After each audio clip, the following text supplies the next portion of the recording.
Hi, I'm Rick Cardwell from Rick Cardwell Counselling, and this is a short video just to give you some tips on how to sleep better.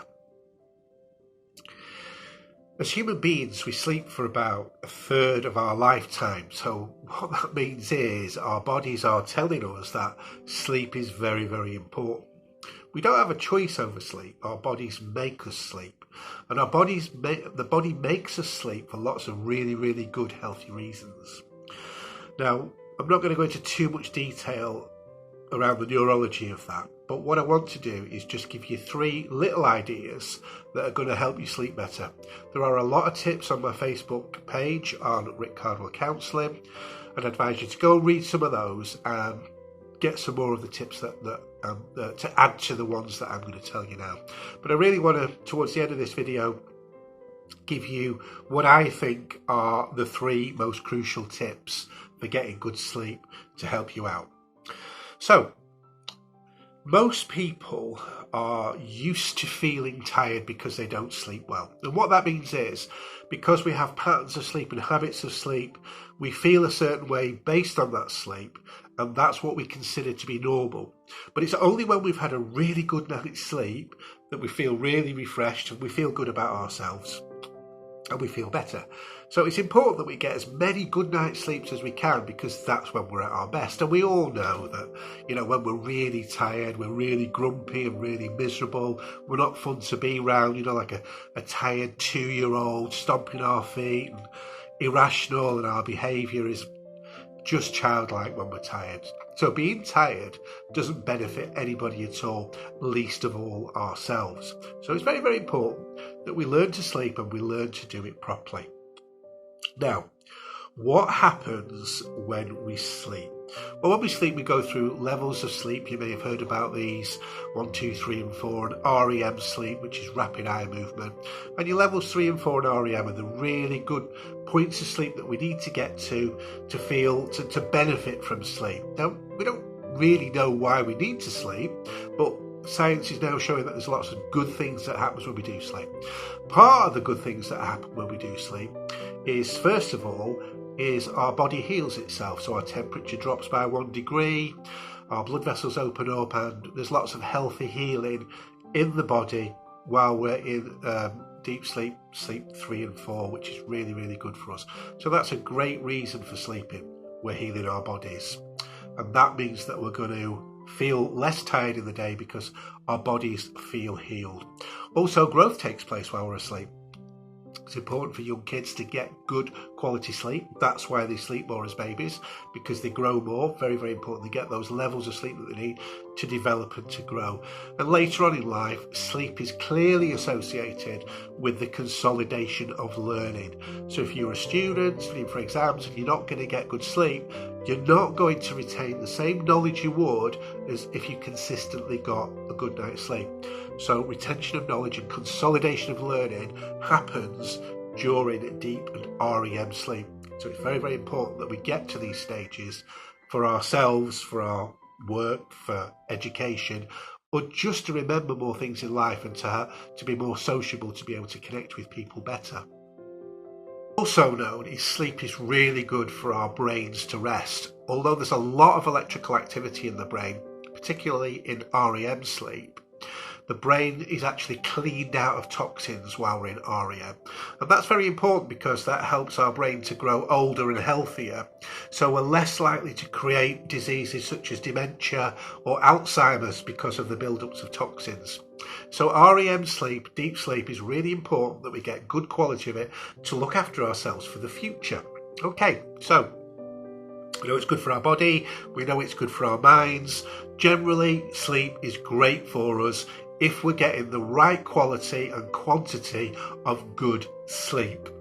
Now, what do we need to do to sleep better?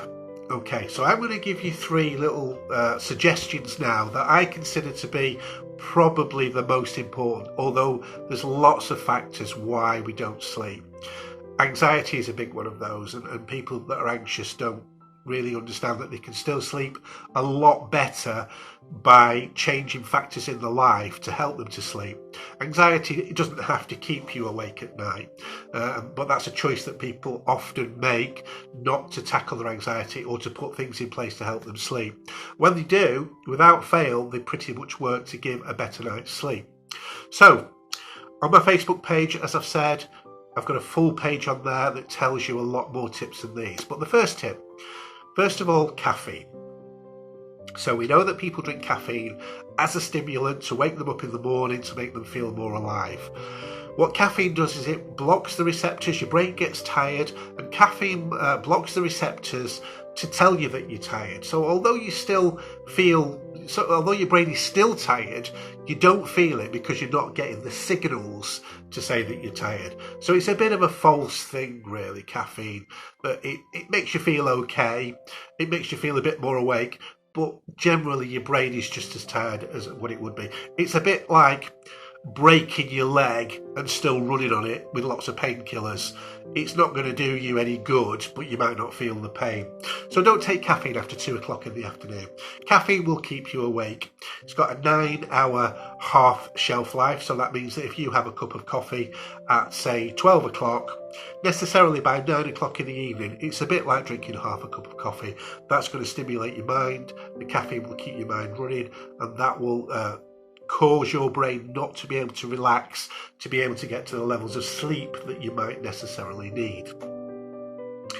The second one is, and you're not going to like this because this is now an epidemic within Western countries. Mobile phones and blue light. Okay, so 70% of teenagers say that they take their mobile phone to bed. They will fall asleep with the mobile phone or by the bed. They'll pick it up in the night. It will be the last thing they look at the first thing in the morning. When you're looking at a mobile phone, well, first of all, it gives off a blue light, and that means that it's the same as daylight, and our bodies are designed to wake up with daylight. So when you look at your phone, you're basically waking your body up, a bit like in the morning. You're creating the levels of melatonin or reducing the levels of melatonin that we need to sleep and bringing on an effect to wake us up. So that's what we do. We look at a mobile phone and we stay awake. And not only that, we will be looking at things like Facebook, social media, that are designed to make us anxious because there's a lot of negativity on there. And this is called anticipatory anxiety. You pick your mobile phone up, you read through it, it's generally negative, it doesn't make you feel good. So your brain's inactive by your fight-flight systems. You don't feel so good about yourself. It's going to keep you awake. So, tip number 2. Don't look at your mobile phone or use social media or news 30 minutes before you go to sleep. Why? Because it will create anxiety. It will keep you awake. It isn't good for you at all. Now, if you are unable to go to bed and put your mobile phone down 30 minutes before you want to sleep, leave it out of the room ideally, don't even fetch it to the room, then what I'd suggest is you've got a little bit of a problem with an addiction problem with social media or with Facebook, and particularly young people. And I would seriously consider addressing that problem. Facebook's great, I use Facebook all the time. Social media, great. But what you don't need before sleep is Facebook, anxiety, blue light, and all the things that are going to keep your mind ticking over. And the reason for that is because whatever you go to sleep with, when you're going to sleep and your brain waves are changing to slower brain waves, you're beginning to go from consciousness to subconsciousness, and the brain goes into theta brain waves. Whatever information is going into your brain as you go to sleep, you are going to marinate in it all night. You fall asleep watching a horror film, I'll guarantee you're not going to have a good night's sleep. If you fall asleep with social media and anxiety, that's what's going to tick over in your brain and cause you to have a poor night's sleep, wake you up early, anxious, worried. Yes, you'll drop back to sleep again, but then you'll wake up. And the chances are you're not really getting to the quality of deep REM sleep that you need for the things we discussed about healing and feeling good about yourself and learning and consolidation of knowledge. All these important things happen in good sleep. So anxiety is rife amongst teenagers now, partly because of social media, and there's lots of research being done into that to show that that's the case. So mobile phone not into your bedroom 30 minutes before you want to sleep, or switched off. Now people say, oh, but I use my mobile phone as an alarm. Go and buy an alarm clock for £3. I'll buy an alarm clock for you. Don't use your mobile phone half an hour before sleep. The third tip I want to give you is probably the most effective and the one that works the best for pretty much everybody. Now, remember we said that what you fall asleep with is what you're marinating all night. So it's important that you fall asleep with something that is positive. So there's lots of meditation apps, there's lots of positive devices and things that you can get that you can put on as you're falling asleep that help you fall into sleep. Positive affirmations, sleep meditations with the narratives generally best that are going to help you fall asleep. Now I know you're going to say, oh, but that's on my mobile phone. Oh, I need my mobile phone to do that. Okay, so if that's the case, that's fine. Bring your mobile phone into the bedroom, put it on, put it away half an hour before, out of the way where you can still have your app on, but don't look at the screen, don't look at social media. So you can still use your phone, use it for the right purpose, but do not look at it. That's the key. But back to the app. Meditation apps are absolutely brilliant, and it's important that you listen to the meditation app, take in what the app's saying and focus on that as you go to sleep.